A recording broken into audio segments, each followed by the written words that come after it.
نحمده ونصلي على رسوله الكريم أما بعد فقد قال الله سبحانه وتعالى في كلامه القديم والفرقان الحميد أعوذ بالله من الشيطان الرجيم بسم الله الرحمن الرحيم ليشهدوا منافع لهم ويذكروا اسم الله على ما رزقهم صدق الله العظيم அளவற்ற அருளாளனும் நிகரற்ற அன்புடையோனுமாகிய எல்லாம் வல்ல அல்லாஹுவின் பெயரால் துவங்குகிறேன். அருமை நாயகம் முஹம்மதுர் ரசூலுல்லா ஸல்லல்லாஹு அலைஹி வஸல்லம் அவர்களின் மீதும் நற்பாக்கியங்கள் நிறைந்த அவர்களுடைய உம்மத்தின் மீதும் குறிப்பாக இந்த ஜும்மா நன்னாளில் நம் அனைவர் மீதும் எல்லாம் வல்ல அல்லாஹுவின் நல்லருள் என்றென்றும் நிறைவாக உண்டாவதாக. ஆமீன்.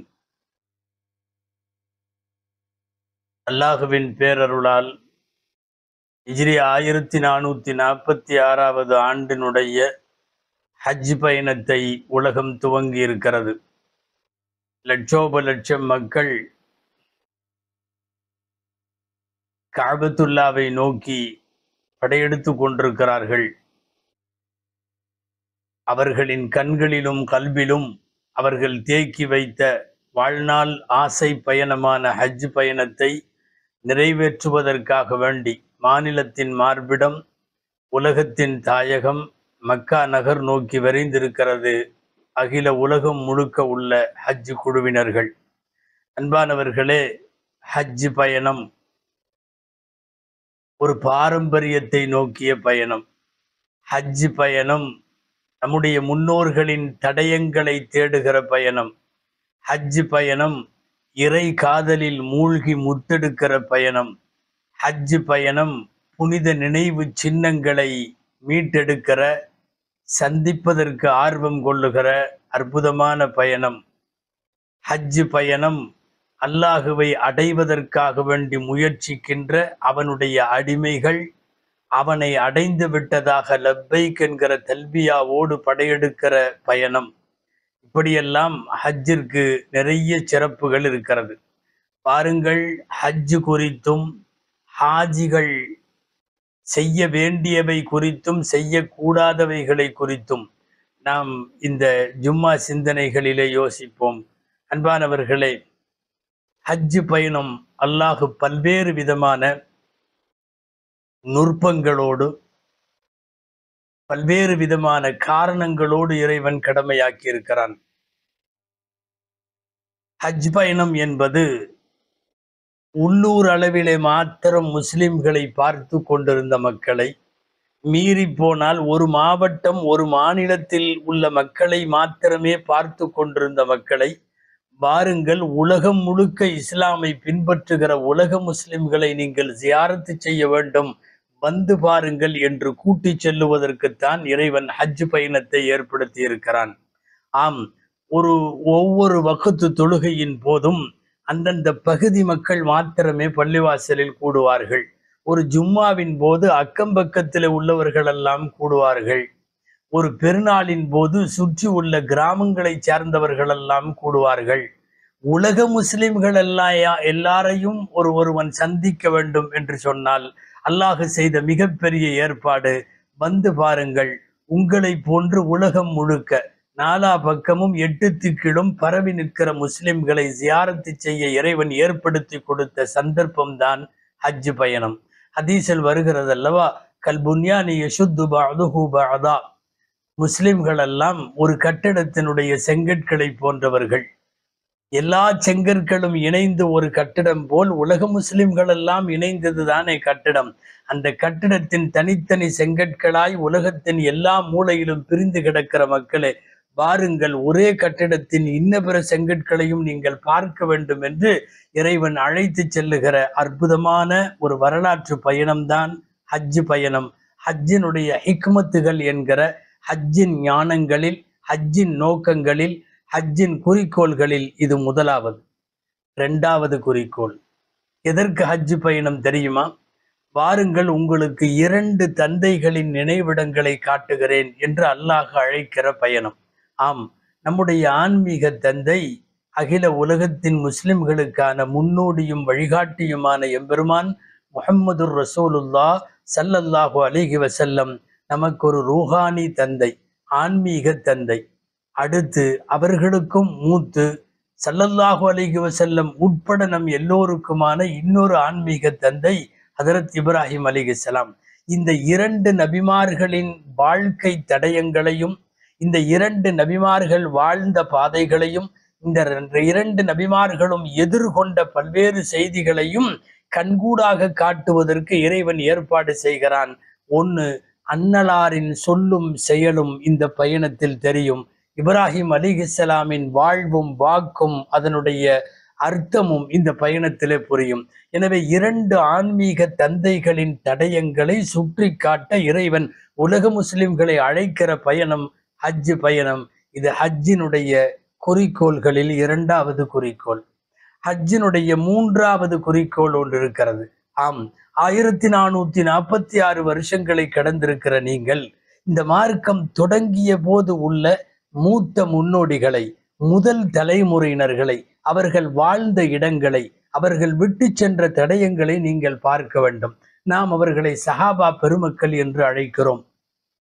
வகி இறங்கிய அந்த வசந்த காலத்தில், வகியை வாங்கிய அந்த நேரத்தில் வாழ்ந்த மக்கள், புதிதாக முதலாய் இஸ்லாத்தை ஏற்ற போது அவர்கள் அனுபவித்த இன்னல்கள் என்ன, அவர்கள் எதிர்கொண்ட சோதனைகள் என்ன, அவர்கள் வெற்றி பெற்ற வாகை என்ன என்பதையெல்லாம் உலகத்திற்கு அந்த முதல் தலைமுறை மக்கள் வாழ்ந்த இடங்களையும் தடயங்களையும் உலகத்திற்கு காட்ட வேண்டும் என்று இறைவன் அழைக்கிற பயணம் ஹஜ் பயணம்.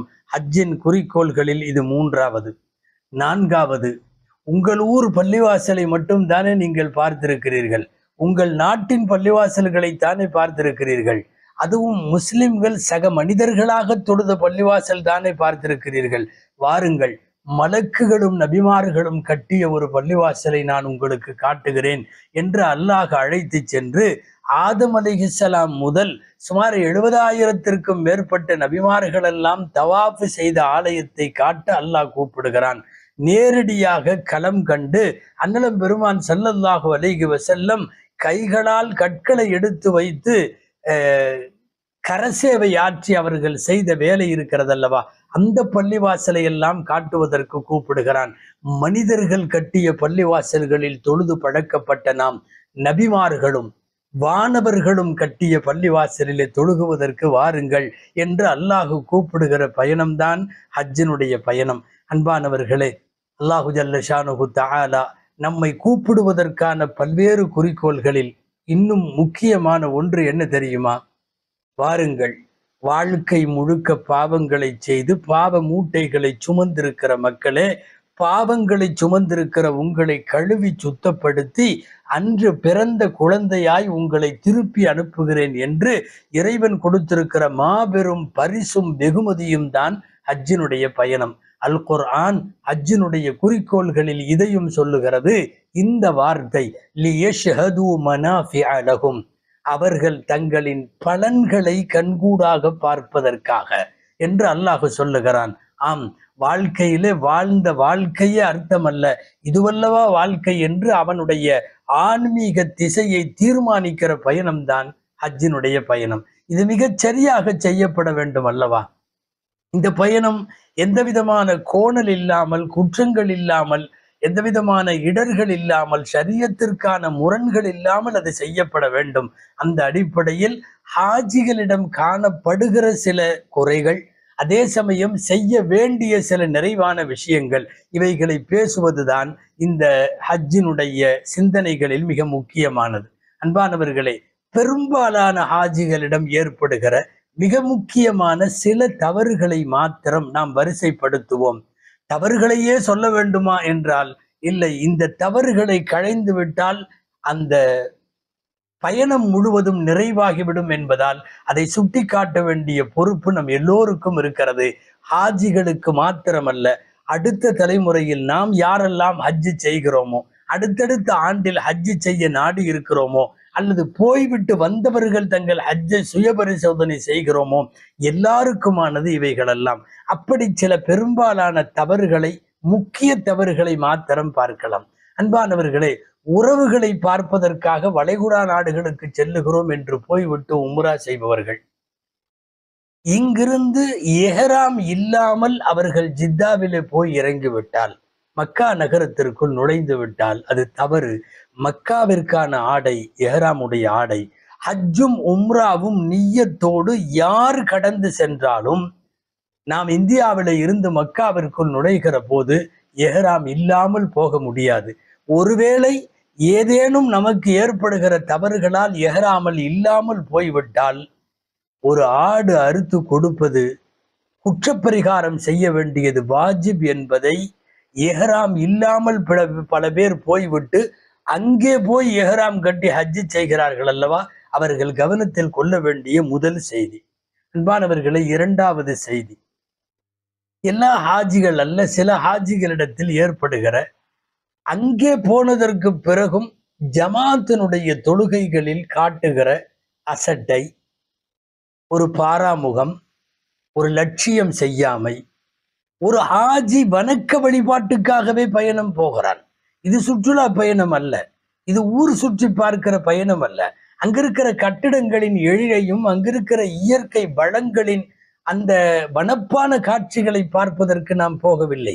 ஆன்மீகத்தை மெருகேற்றி கொள்ளுவதற்காக, ஈமானை உரமேற்றி கொள்ளுவதற்காக போகிற பயணம். இந்த பயணத்தில் அங்க போனதற்கு பிறகும் கூட ஜமாத்தில் அசட்டையாக இருந்தால், ஹஜ்ஜுக்கு போய் இருப்பது 30 நாட்கள், 40 நாட்கள், சில பேர் 15 நாட்கள்.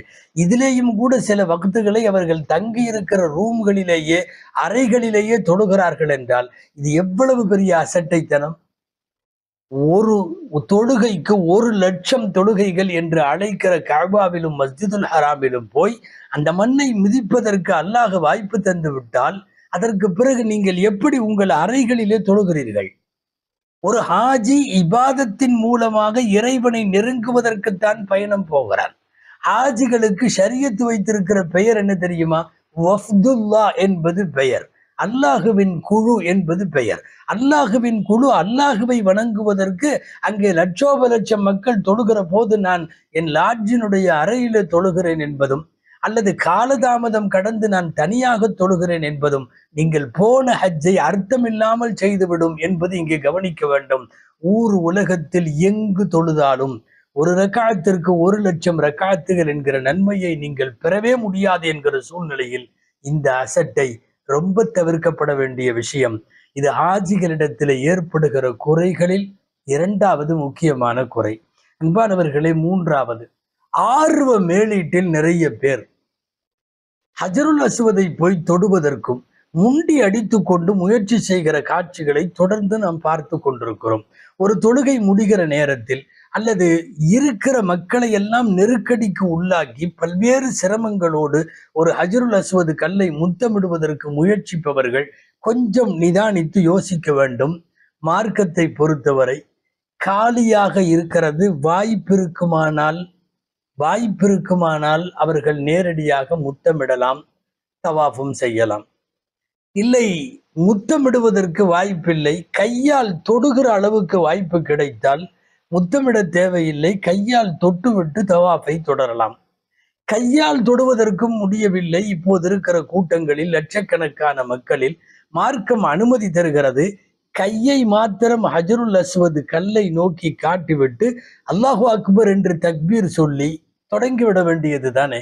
மார்க்கம் இப்படியெல்லாம் வழங்கி இருக்கிற போது எப்படியும் நான் தொட்டே ஆகுவேன் என்பதும், நானும் முத்தமிட்டேன் என்கிற ஒரு செய்திக்காக எவ்வளவு முண்டி அடிப்புகள்! நன்கு தெரிந்து கொள்ளுங்கள், ஹஜருல் அஸ்வதில் மட்டுமல்ல, வாழ்நாள் முழுக்க அடுத்தவர்களுக்கு தொந்தரவு செய்யாமல் தான் எந்த இபாதத்தையும் நிறைவேற்ற வேண்டும். அது தொழுகையோ, நோன்போ, ஜக்காத்தோ, ஹஜ்ஜோ, அடுத்தவர்களுக்கு ஒரு இடையூறு தரும் வண்ணம் ஒரு ஆன்மீகத்தை இந்த மார்க்கம் கற்றுத்தரவில்லை. அப்படி இருக்கிற போது ஆண்களை, பெண்களை, வயதானவர்களை, குழந்தைகளை, பல நாட்டவர்களை எல்லாரையும் தள்ளி கொண்டு போய் தன் வீரத்தை காட்டி, தன்னுடைய உடல் வலுவை காட்டி, பலத்தை காட்டி போய் முத்தமிடுகிற அந்த செயலில் இறங்க வேண்டாம் என்பது உங்களின் கவனத்திற்கு சொல்ல வேண்டிய முக்கியமான செய்தி. சுவனத்திலே இருந்து வந்து மனிதர்களின் கரம்பட்டு அது கருப்பாகி போனதாக ஹதீஸில் வருகிறது அல்லவா? சுவனத்து சொந்தமாக இருக்கிற அந்த கல்லை முத்தமிடுகிற ஆசை எல்லோருக்கும் உண்டென்றாலும் இருக்கிற சூழலை, அதில் இருக்கிற நெருக்கடியின் அபாயத்தை இதையெல்லாம் புரிந்து கொள்ள வேண்டும். காவலர்களின் கட்டுப்பாடுகளை மீறி அடுத்தவர்களை தள்ளிவிட்டு ஒரு முத்தம், நிச்சயமாக அது புனிதமாக ஆகாது. இன்னொரு செய்தி, குறிப்பாக பெண்கள் அடுத்தவர்களை இடித்து கொண்டு போய் முத்தமிடக்கூடிய, ஹஜ்ருல் அஸ்வதை முத்தமிடக்கூடிய பெண்கள் யோசிக்க வேண்டும், ஷரியத்தில் இப்படி உங்களுக்கு அனுமதிக்கப்பட்டிருக்கிறதா? இதோ ஒரு ஹதீஸ் ஒன்று பைஹகியிலே பதிவாக இருக்கிறது, முஸ்னத் ஷாஃபியில் பதிவாக இருக்கிறது. ஆயிஷா ரலியல்லாஹு தஆலா அன்ஹா அவர்களுடைய பணிப்பெண் ஒருவர், அவர் தவாஃபை எல்லாம் முடித்து விட்டு வந்து பெருமையோடு ஆயிஷா அம்மாவிடத்திலே சொல்லுகிறார். ஆயிஷா அம்மாவிடம், துஃப்து பில் பைத்தி சபஅன் வஸ்தலம்து ருக்ன மர்ரத்தைன், 7 முறை நான் காபாவை சுற்றி வந்தேன், 2 தடவை காபத்துல்லாஹ் ஹஜருல் அஸ்வது கல்லை முத்தமிட்டேன் என்று முத்தமிட்டு வந்த ஒரு பெரும் சந்தோஷத்தை வெளிப்படுத்துகிற நிலையில் ஒரு பெண் பணியாளர் ஆயிஷா ரலியல்லாஹு அன்ஹாவிடத்தில் சொல்லுகிற போது, ஆயிஷா ரலியல்லாஹு தஆலா அன்ஹா அவர்கள் சொல்லுகிறார்கள், ஆயிஷா ரலியல்லாஹு அன்ஹாவுடைய வார்த்தை ஹதீஸில் இப்படி வருகிறது, துதாஃபிஈன ரிஜால் லா ஆஜரக்கல்லாஹ், லா ஆஜரக்கல்லாஹ் துதாஃபிஈன ரிஜால் அலா கப்பர்தி வ மரர்தி. அந்த பெண்ணுக்கு சொல்லுகிற வார்த்தை, ஆண்களை நெருக்கி அடித்து கொண்டா நீ போய் ஹஜ்ருல் அஸ்வதை முத்தமிட்டாய்? ஆண்களை தள்ளி கொண்டு போய் கூட்ட நெரிசலுக்கு இடையில் கலந்து நீ முத்தமிட்டு விட்டு வந்தாயா? அல்லாஹ் உனக்கு கூலி கொடுக்காமல் போகட்டும், இந்த செயலுக்கு அல்லாஹ் உனக்கு நற்கூலி தராமல் போகட்டும். நீ பிஸ்மில்லாஹி அல்லாஹு அக்பர் என்று கையை காட்டி தக்பீர் சொல்லிவிட்டு கடந்து போயிருக்கலாமே, நீ எதற்கு அப்படி இடித்து கொண்டு போய் முத்தமிட்டாய் என்று ஆயிஷா ரலியல்லாஹு அன்ஹா கேட்ட இந்த வாசகம், ஹதீஸ் நூல்களில் பதிவாகி இருக்கிற இந்த வாசகம் இன்றைக்கு முண்டி அடித்து கொண்டு மற்றவர்களுக்கு இடையூறு தந்து கொண்டு முத்தமிட செல்லக்கூடிய அத்தனை பேரும் கவனிக்கத்தக்க ஒரு வார்த்தை. அன்பானவர்களே, இந்த 3 விஷயங்களுக்கு பின்னால் 4வதாக ஹாஜிகளிடத்திலே காணப்படுகிற, ஹஜ்ஜில் காணப்படுகிற குறைகளில் இன்னும் ஒன்று உண்டு. தலை முடியை தியாகம் செய்வதற்கு அவ்வளவாக மனம் வராத, சம்மதிக்காத சில பேர் மொட்டை அடித்து விடுகிறார்கள், அல்ஹம்துலில்லாஹ் நிறைவான கூலியை பெற்று விடுவார்கள். தலைமுடியை வெட்டுபவர்களும் பரவலாக முழு தலையில் இருந்தும் தான் வெட்ட வேண்டும். ஏதோ பெண்களைப் போல ஆண்கள் ஒரு ஓரத்திலே மாத்திரம் துண்டித்து கொண்டு முடியை கத்தரித்து கொண்டு நாங்களும் கத்தரித்து விட்டோம் என்று நினைக்கிற மனப்பான்மை மாற வேண்டும். உங்களுக்கெல்லாம் தெரியும், எம்பெருமானார் ஸல்லல்லாஹு அலைஹி வஸல்லம் தலைமுடியை உம்ராவிற்கு பிறகு, ஹஜ்ஜுக்கு பிறகு வெட்டி கொள்ளக்கூடியவர்களுக்கு 1 தடவை துஆவும், முழுமையாக தலையை மழித்து கொள்ளுகிற, மொட்டையடித்துக் கொள்ளுகிறவர்களுக்கு 3 முறை துஆவும் எம்பெருமானார் ஸல்லல்லாஹு அலைஹி வஸல்லம் செய்தார்கள் என்பது உங்களுக்கு தெரியும். எம்பெருமானார் ஸல்லல்லாஹு அலைஹி வஸல்லமுடைய சுன்னத்திலேயே இருக்கிறது. சரி, ஒருவேளை மொட்டை அடிக்க விரும்பவில்லை, என் தலை முடி இருக்க வேண்டும் என்றால் வெட்டுவது பரவலாக தலை முழுவதும் வெட்டப்பட வேண்டும் என்றுதான் ஃபிக்ஹுடைய கிதாபுகளில் ஆண்களுக்கு சொல்லப்படுகிறது என்பது கவனத்திலே கொள்ள வேண்டும். நாம் என்ன பெருமானார் ஸல்லல்லாஹு அலைஹி வஸல்லம் விடவா தலைமுடியின் மீதான அவ்வளவு பிரியம்? பெருமானார் ஸல்லல்லாஹு அலைஹி வஸல்லம் ஹஜ்ஜுக்கு வருகிறார்கள். ஜம்ரத்திலே கல்லெறிந்து முடித்துவிட்டு அவர்கள் குர்பானியை நிறைவேற்றியதற்கு பின்னால் தலைமுடி எடுக்க வருகிறார்கள். ஸல்லல்லாஹு அலைஹி வஸல்லம் தலைமுடியை எடுப்பதற்காக மினாவின் ஒரு இடத்திலே அமர்கிறார்கள். தலைமுடியை எடுக்கிற அந்த பாக்கியம் கிடைத்த நபித்தோழருக்கு முஅம்மர் என்று பெயர் ரலியல்லாஹு அன்ஹு. முஅம்மரை அழைத்து நாயகம் அமர்ந்த உடனேயே ஸல்லல்லாஹு அலைஹி வஸல்லத்தினுடைய வழித்து எடுக்கப்பட்ட ரோமத்தை பரக்கத்திற்காக வாங்கி கொள்ளுவதற்கு, பாக்கியம் பொருந்திய அந்த சிகையை பெற்று கொள்ளுவதற்கு சஹாபாக்களிடையே போட்டி. சஹாபாக்கள் சொல்லுகிறார்கள், நாங்கள் தலையை வழிக்கிற பாக்கியம் பெற்ற முஅம்மர் ரலியல்லாஹு அன்ஹுவை சுற்றி சுற்றி வந்தோம். ஸல்லல்லாஹு அலைஹி வஸல்லத்தினுடைய வலது பக்கத்தினுடைய முடியை முதலாக அவர் வழித்து மொட்டையடித்தார், எடுத்தார். எடுத்தவுடன் ஸல்லல்லாஹு அலைஹி வஸல்லம் அதை கொடு என்று சொல்லி வாங்கிவிட்டு, எங்கே அந்த அபூ தல்ஹா ரலியல்லாஹு அன்ஹு இறைவனுக்காக வேண்டி வீட்டையும் குழந்தைகளையும் இருட்டாக்கி விட்டு விருந்தாளிக்கு விருந்து கொடுத்து உபசரித்து இஸ்லாமிய மார்க்கத்தினுடைய புனிதத்தை செய்த அபூதல்ஹாவை கூப்பிட்டு கொத்து முடியை கையில கொடுக்கிறார்கள் நாயகம் ஸல்லல்லாஹு அலைஹி வஸல்லம். உன் சஹாபாக்களிடம் தோழர்களிடம் பங்கு பிரித்து கொடுத்து விடு என்றார்கள். மீதி பாதியை இடது பக்கமும் வடித்ததற்கு பிறகு மீதி சஹாபாக்களிடம் குடித்தார்கள். அன்றைக்கு ஹஜ்ஜிலே பெறப்பட்ட பெருமானாருடைய ரோமங்கள் சஹாபாக்களின் வழியாக வாழையடி வாழையாய் இந்த உம்மத்தில் உலகம் முழுக்க இருக்கிற இஸ்லாமிய உலகத்தின் பல்வேறு இடங்களுக்கு அந்த முடி போய் சேர்ந்திருக்கிறது. நான் சொல்ல வருவது, எம்பெருமானார் ஸல்லல்லாஹு அலைஹி வஸல்லம் ஹஜ் கடமையை முடித்த போது முழுமையாக மொட்டையடித்தார்கள் என்கிற சிந்தனை தலைமுடியை கூட தியாகம் செய்ய முன் வராதவர்கள் யோசிக்க வேண்டிய செய்தியாகும். பெரும்பாலான ஹாஜிகளிடத்தில் காணப்படுகிற 4வது தவறாக இதை நாம் எடுத்துக்கொள்ள முடியும். அடுத்து அன்பானவர்களே, 5வது, பிற 8 அன்று மினாவில் இருப்போம், 10, 11, 12 இருப்போம். இந்த நாட்களிலெல்லாம் மினாவில இரவு தங்குவது கட்டாயம். இரவில தங்குவதை மார்க்க அறிஞர்கள் 2 வார்த்தைகளில் சொல்லுவார்கள். ஒன்று சுன்னத்தே முஅக்கதா, சக்தி வாய்ந்த சுன்னத்தை விடவே கூடாது. ஒரு சில உலமாக்கள் அதை வாஜிப் என்று எழுதுகிறார்கள், கட்டாய கடமை. ஆனால் பல்வேறு காரணங்களை வைத்துக்கொண்டு மினாவினுடைய கூடாரத்தில் படுப்பதில் ஏற்படுகிற சில அசௌகரியங்களை கருத்திலே கொண்டு வெளியில வருவதும் நம் இடத்திலே போய் தங்குவதும் மினாவினுடைய எல்லையை விட்டு வெளியே இருப்பதும் இவைகளெல்லாம் நிறைய ஹாஜிகளிடத்தில் ஆண்டுதோறும் காண கிடைக்கிற தவறுகள். நிச்சயமாய் கட்டாய கடமை என்று எழுதி இருக்கக்கூடியவர்கள், சுன்னத்தே முஅக்கதா என்று எழுதக்கூடியவர்கள் இரவு மினாவிலே தங்க வேண்டும் என்கிறார்கள். பெருமானார் ஸல்லல்லாஹு அலைஹி வஸல்லம் அவர்கள் இரவு தங்கிய சுன்னத்தை சொகுசு பயணத்தை தேடி போனது போல நாம் அங்கே சுகங்களை தேடுகிற பயணமாய் இதை அமைத்துவிடக் கூடாது என்பது இங்கே காணப்படுகின்ற பெரும்பாலும் காணப்படுகின்ற குறைகளில் ஒன்றாகும். அன்பானவர்களே, அடுத்து முக்கியமான செய்தி, 9வது நாள் ஹாஜிகள் கூடியிருக்கிற அரஃபா மைதானம். அகில உலகத்தில் அரஃபா மைதானம் போல் கிட்டத்தட்ட சிறப்பான இடம் இல்லை. அரஃபா மைதானத்தில் அல்லாஹ் மன்னிப்பது போல் ஆண்டு முழுவதும் எந்த நாளிலும் அல்லாஹ் மன்னிப்பதில்லை. அரஃபாவினுடைய நாள் எவ்வளவு சிறந்தது! வருஷத்தினுடைய 365 நாட்களில் எந்த நாள் சிறந்தது என்று கேட்டால் மார்க்க அறிஞர்கள் இப்படி ஒரு செய்தி எழுதுவார்கள். 365 பகல் காலங்களிலும் அரஃபாவுடைய பகல் தான் சிறந்தது. 365 இரவுகளில் லைலத்துல் கத்ர் இரவு சிறந்தது. இரவில் லைலத்துல் கத்ரை மேம்படுத்திய இறைவன் ஏறத்தாழ 84 வருஷத்தினுடைய பாவங்களை கழிக்கிற அளவுக்கு 84 வருஷம் இபாதத்து செய்த சிறப்பை ஒரு இரவில் தருவதாக இறைவன் சொல்லுகிறது போலவே வருஷத்தினுடைய பகல்களிலெல்லாம் சிறந்த பகலாகிய அரஃபாவில் வாழ்நாளில் செய்த பாவத்தை எல்லாம் இறைவன் வழித்தெடுக்கிற ஒரு அற்புதமான, பாவங்களை நீக்குகிற, பிணி அகற்றுகிற அற்புதமான இடம்தான் அரஃபாவுடைய மைதானம்.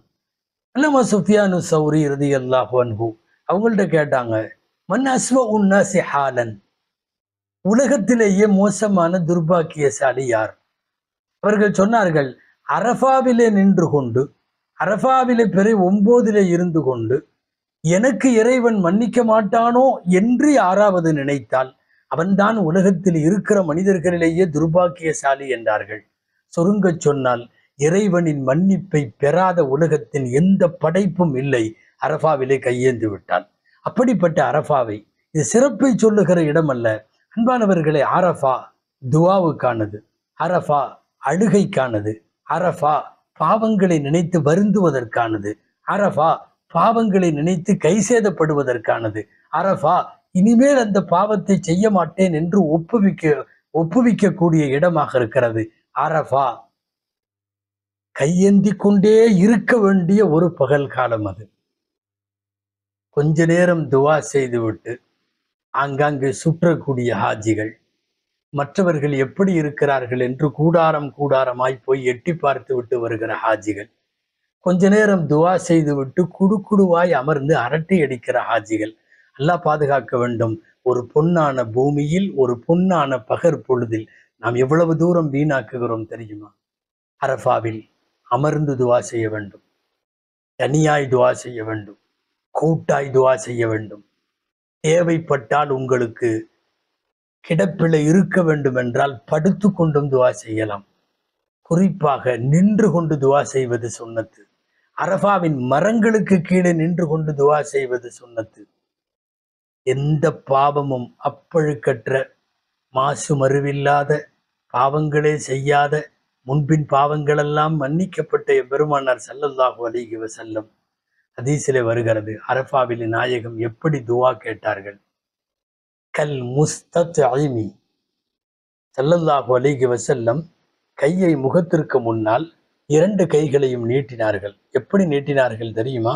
உணவுக்காக கையேந்துபவர் நீட்டுவது போல நாயகம் நீட்டி இருந்தார்கள். இந்த வார்த்தை ஹதீஸிலே வருகிறது. கல் முஸ்தத்இம் என்றால் நீங்கள் எனக்கு உணவு தாருங்கள் என்று கேட்பவன், உணவை கொண்டு வரக்கூடிய ஒருவர் உணவை கையிலே போடுவதென்றால் எப்படி விரித்து வைத்து கொண்டு கேட்பான்? நாயகம் ஸல்லல்லாஹு அலைஹி வஸல்லம் கவனிக்க வேண்டியது அதுதான். எந்த பாவமும் இல்லாதவர்கள் ரப்பே என்னை மன்னித்து விடு என்று ஒரு பிச்சை பாத்திரத்தை கையில ஏந்தி இருப்பதை போல கேட்கிறார்கள் என்றால் நாம் இவ்வளவு துவா செய்ய வேண்டும். ஹாஜிகள் ஹதீஸின் இந்த வார்த்தைகளுக்குள்ளே ஊடுருவி ஒளிந்திருக்கிற அரஃபாவினுடைய அகமியத்தை நாம் புரிந்து கொள்ள வேண்டும். அன்பானவர்களே, துவாவுக்கென்றே இறைவன் வைத்திருக்கிற அற்புதமான ஒரு இடம் அரஃபாவினுடைய மைதானம். அரஃபாவில் தங்குவது அவ்வளவு பாக்கியமானது. இங்கே இன்னொன்னும் சொல்ல வேண்டும். சில ஹாஜிகள் அரஃபாவிலே நோன்பு பிடிக்கிறார்கள். அரஃபாவினுடைய நோன்பை குறித்து ஒரு வார்த்தை அபூ கதாதா ரலியல்லாஹு அன்ஹு அறிவிக்கிற ஹதீஸ் சஹீஹ் முஸ்லிமில் பதிவாகி இருக்கிறது. அரஃபாவினுடைய நோன்பு ஒரு ஆண்டு முந்தைய ஒரு ஆண்டு பிந்தைய அனைத்து பாவங்களையும் மன்னித்துவிடும் என்று பெருமானார் ஸல்லல்லாஹு அலைஹி வஸல்லம் சொன்னதாக சஹீஹான கிரந்தங்களிலெல்லாம் பதிவு செய்யப்பட்டிருக்கிற அபூ கதாதா ரலியல்லாஹு அன்ஹுடைய நபிமொழி உலக மக்கள் எல்லோருக்குமானது. பிறை 9 அன்று அவரவர்கள் நாட்டிலே பிறை 9 போது அவர்கள் நோன்பு வைக்க வேண்டும். அந்த அரஃபாவுடைய நோன்பு கிட்டத்தட்ட முந்தைய பிந்தைய ஆண்டுகளின் பாவங்களை அல்லாஹ் மன்னித்து விடுவான். ஹாஜிகள் நோன்பு வைக்க வேண்டுமா? சில பேர் அப்படி அதிக இபாதத்து செய்வதற்காக ஆர்வ மேலீட்டில் அவர்கள் ஹாஜிகள் நோன்பு வைக்கிறார்கள். ஆனால் அவர்களுக்கெல்லாம் ஹதீஸின் ஒரு செய்தியை நான் சொல்ல வேண்டும். இந்த செய்தி பல்வேறு ஹதீஸ் நூல்களில் பதிவாகி இருக்கிறது. குறிப்பாக சஹீஹுல் புகாரியினுடைய உலக புகழ் பெற்ற விரிவுரை ஃபத்ஹுல் பாரியில் ரிவாயத்து செய்யப்படுகிறது. இப்னு அப்பாஸ் ரலியல்லாஹு அன்ஹு அவங்களுடைய தாய் உம்முல் ஃபதுல் என்கிற பெண்மணி பெருமானார் ஸல்லல்லாஹு அலைஹி வஸல்லத்தினுடைய சின்னம்மா முறை வேண்டும். அதாவது அப்பாஸ் ரலியல்லாஹுடைய மனைவி.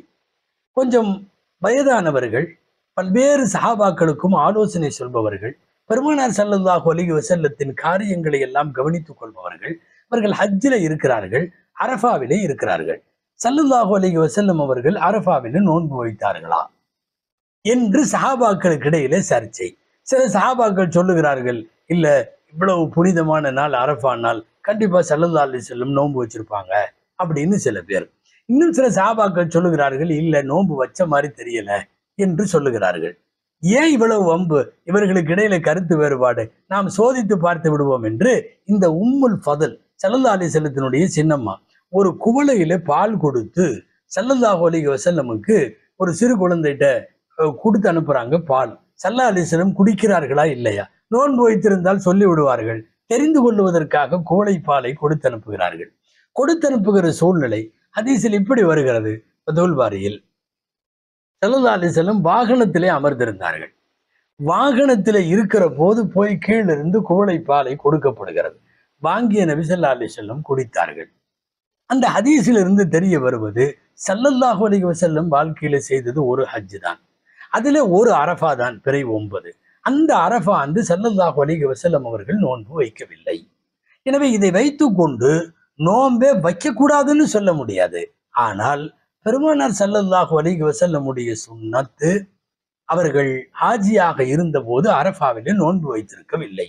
அப்ப இந்த 2 ஹதீஸுகளும் அரஃபா அன்று நோன்பு வைத்தால் முந்தைய ஆண்டும் பிந்தைய ஆண்டும் பாவம் மன்னிக்கப்படும் என்பது ஹாஜி அல்லாத உலக மக்களுக்கானது.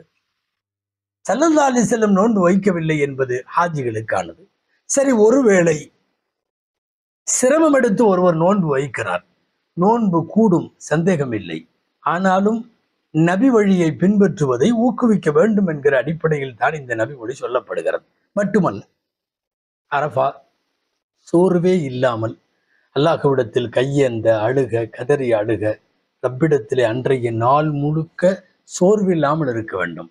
ஒருவேளை நோன்பு வைப்பதன் மூலம் ஒரு சின்ன பலவீனமோ சோர்வோ வந்து அரஃபாவினுடைய நோக்கமும் துஆவும் இபாதத்தும் கெட்டு போய்விடக் கூடாது என்பதைத்தான் இங்கே சொல்ல வருகிறோம். அந்த அடிப்படையில் ஹாஜிகள் அரஃபா அன்று பெருமானார் ஸல்லல்லாஹு அலைஹி வஸல்லத்தினுடைய வழிமுறையை பின்பற்றி நோன்பு வைக்காமல் இருக்கவும் அனுமதி உண்டு என்பதை கவனிக்க வேண்டும்.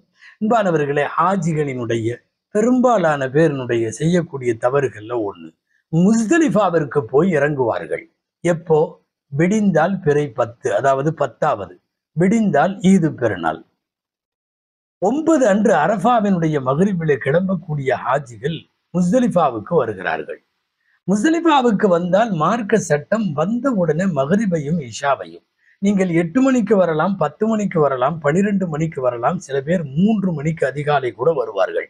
எப்ப வந்தாலும் வந்தவுடன் மகரிபும் இஷாவும் தொழ வேண்டும். அதற்கு பிறகுதான் அடுத்த 3 நாட்கள் ஷைத்தானை அடிப்பதற்கு தேவையான கற்களை பொறுக்க வேண்டும். ஆர்வ மேலீட்டில் நிறைய பேர் செய்யக்கூடிய தவறு, ஹாஜிகள் செய்கிற தவறு, போய் இறங்கின உடனே ஏதோ கல் கிடைக்காதது போல கொஞ்ச நேரத்துல எல்லாம் எடுத்துட்டா காலியாயிரும் என்பது மாதிரி போன உடனே கல்லை பொறுக்க ஆரம்பிக்கிறார்கள். அனுமதி இல்லை, அது சுன்னத்திற்கு மாற்றமானது. முதல்ல தொழுது முடித்து விட வேண்டும், தொழுகைக்கு பிறகுதான் கல் பொறுக்க வேண்டும். அந்த கற்களை எடுத்து வைத்து கொண்டு அதை அப்படியே பயன்படுத்த வேண்டுமே ஒழிய, சிலர் நினைத்து கொள்வது போல் அந்த கல்லை எடுத்து கழுவி சுத்தம் பண்ணி இந்த வேலைகளை செய்வதற்கு மார்க்கம் வலியுறுத்தவில்லை என்பதையும் ஹாஜிகள் கவனத்திலே கொள்ளுவதற்கு கடமைப்பட்டிருக்கிறார்கள். அன்பானவர்களே, ஹாஜிகளினுடைய தவறுகளில் இன்னும் 1-2 மாத்திரம் இந்த நேரத்தில் ஹஜ்ஜு செய்கிற எல்லாருக்கும் பயன்படுகிற முக்கியமான சில செய்திகள் என்பதால், கல்லறிவதற்கு பிறை 10, 11, 12 தங்கி இருந்தால் 13 இந்த நாட்களில் முடியாதவர்களுக்கு மட்டும்தான் கல்லை மற்றவர்களிடம் கொடுத்து விட அனுமதி உண்டு. குழந்தைகளைப் போல தள்ளாடுகிற வயதிலே இருக்கக்கூடிய நடக்க முடியாத முதியவர்கள். பொதுவாக இன்றைக்கு ஹாஜிகள்கிட்ட ஒரு பழக்கம் பரவி இருக்கிறது. லேசா தலை வலிக்குதுன்னா கல்லை அடுத்தவங்கள்ட்ட கொடுத்து விட்டுற வேண்டியது, எனக்கு பதிலா நீங்க எரிஞ்சிட்டு வந்துருங்க என் பேர்ல. அல்லது மனைவிமார்களை நடக்க விடாமல், வீட்டு பெண்களை நடக்க விடாமல் கூடாரத்திலே வச்சுட்டு, நீங்க எல்லாம் பொம்பளைங்க, நீங்க வர வேண்டாம், உங்க கல்லையெல்லாம் எங்கள்கிட்ட கொடுங்க அப்படின்னு வாங்கிட்டு போக வேண்டியது. நடக்க சக்தி உள்ள பெண்கள் கல்லறிவதற்கு அவர்கள் தான் போக வேண்டும். நடக்க முடியாத அளவுக்கு நோய்வாய்ப்பட்டிருந்தால் அவர்கள் மற்றவர்களிடம் ஒப்படைக்கலாம். பருவமடையாத குழந்தைகளின் கற்களை வாங்கி கொண்டு போகலாம். மற்றபடி யாரெல்லாம் பெண்களோ அவங்கெல்லாம் கொடுத்து விட்டுலான்னெல்லாம் இல்லை. நடக்க சக்தி உள்ளவர்கள் அவர்களாகத்தான் கல்லறிய வேண்டும். இந்த மாதிரி கல்லை ஒப்படைப்பது தவறு என்பதையும் ஆஜிகளுடைய கவனத்திற்கு கொண்டு போக வேண்டும். அன்பானவர்களே, இன்னும் 1-2 செய்தி மாத்திரம். ஷைத்தானுக்கு கல்லெறிதல் என்பது என்ன? அது ஒரு வணக்க வழிபாட்டின் அடையாளம், அது ஒரு ஆன்மீகம், அவ்வளவுதான். ஒரு ஆன்மீக குறியீடு, அது ஒரு ஒரு ஒரு ஸ்பிரிச்சுவல் சிம்பிள் என்று சொல்லுவோம், அவ்வளவுதான். அங்கே ஷைத்தான் இல்லை. ஷைத்தானுடைய நினைவாய் ஒரு தூண் இருக்கிறது, அந்த தூணை அடிக்கிறோம். அது தஅப்புதி என்று உலமாக்கள் சொல்லுவார்கள். இது ஒரு வழிபாடு சார்ந்த விஷயம். சில பேர் ஏதோ நேரடியாக ஷைத்தானை கட்டி வைத்திருப்பது போல பெரிய பெரிய கல்லுல அடிக்கிறது, கையில கிடைக்கிறதுல எல்லாம் அடிக்கிறது. நீங்க அங்க போய் பாருங்க, நிறைய தண்ணி பாட்டில எல்லாம் அடிக்கிறது. கொடுமை என்னன்னா செருப்பு தூக்கி அடிக்கிறது. ஷைத்தானின் மீது இவர்கள் கோபமாக இருப்பதை காட்டுகிறார்களாம். அதற்கு பிறகு நாம் தானே அவனை நண்பனாக்கி கொள்ளுகிறோம். யோசித்தால் வியப்பாக இருக்கிறது. ஷைத்தானை கல்லடித்தல் என்பது ஒரு ஆன்மீக குறியீடு, அது ஒரு அம்ர தஅப்புதி. மார்க்கம் சொல்லுகிறபடி கலிமா விரலுக்கும் கட்டை விரலுக்கும் இடையிலே உட்காருகிற அளவுக்கு ஒரு மிகச்சிறிய கற்கொண்டுதான் அதை அடிக்க வேண்டுமே தவிர, அந்த இடத்தில் எரிய வேண்டுமே தவிர, பெருங்கற்களோ, கொடை, தண்ணி பாட்டிலு, பெரிய பெரிய செங்கல் மாதிரி உள்ள கல்லு, இவை செருப்பு, இவைகளை கொண்டெல்லாம் அடிப்பது சுன்னத்திற்கும் ஹஜ்ஜினுடைய பாடங்களில் நமக்கு கிதாபுகள் சொல்லக்கூடிய சட்டங்களுக்கும் மாற்றமானது என்பதையும் கவனிக்க வேண்டும். அன்பானவர்களே, ஹாஜிகளினுடைய தவறுகளில் முக்கியமானது. கடைசியாக செய்கிற தவாஃபு, மக்காவை விட்டு விடைபெறுகிற போது செய்கிற தவாஃபுக்கு தவாஃபுல் விதா என்று பெயர். இந்த தவாஃபுல் விதா என்பது மக்காவிலிருந்து விடைபெறக்கூடிய நேரம்தான்.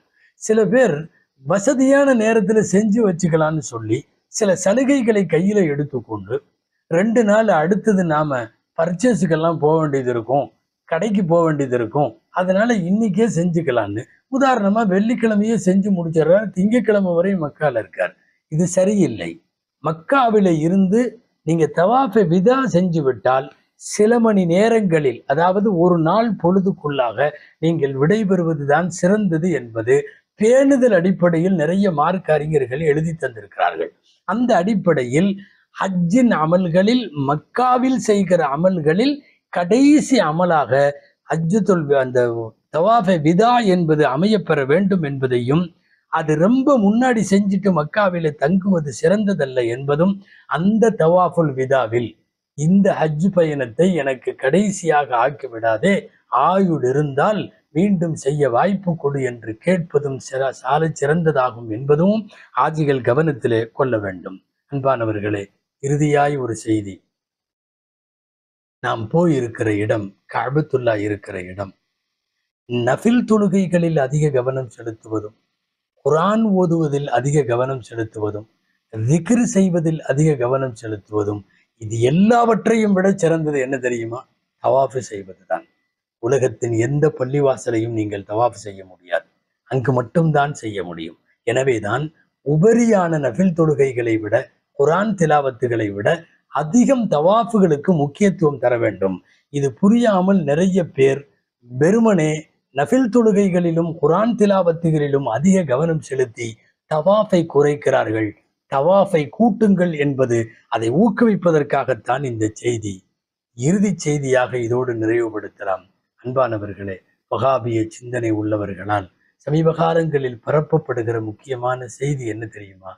மதீனா என்பது ஹஜ்ஜின் ஒரு அங்கம் அல்ல, மதீனா என்பது கடமை இல்லை, மதீனாவுக்கு போகணும்னு அவசியம் இல்லை, மதீனா முடிஞ்சா எட்டி பார்த்துக்கலாம் என்பது போன்று பரப்பப்படுகிற சிந்தனைகள் மிகவும் தவறானவை. இந்த உலகத்தில் இஸ்லாமை கொடுத்தவர்கள், ஏன் இந்த உலகமே உருவாகுவதற்கு காரணமாக இருந்த எம்பெருமான் ஸல்லல்லாஹு அலைஹி வஸல்லம் அவர்களை சந்திக்கவும், அவர்கள் கட்டி முடித்த 1000 ரகாத்துகளுக்கு சமம் என்று சொல்லப்படுகிற மஸ்ஜிது நபவியை ஜியாரத்து செய்யவும், சுமார் 10-15 சஹாபாக்கள் அடங்கி இருக்கிற ஜன்னத்துல் பகீ கபிரிஸ்தானை சென்று சந்திப்பதும், இதுவெல்லாம் வாழ்நாளிலே பெறுதற்கரிய பாக்கியங்கள். எனவே மதீனா ஹஜ்ஜினுடைய மிக முக்கியமான நம் பயணத்தில் ஒரு குறிக்கோளாக இருக்க வேண்டும்.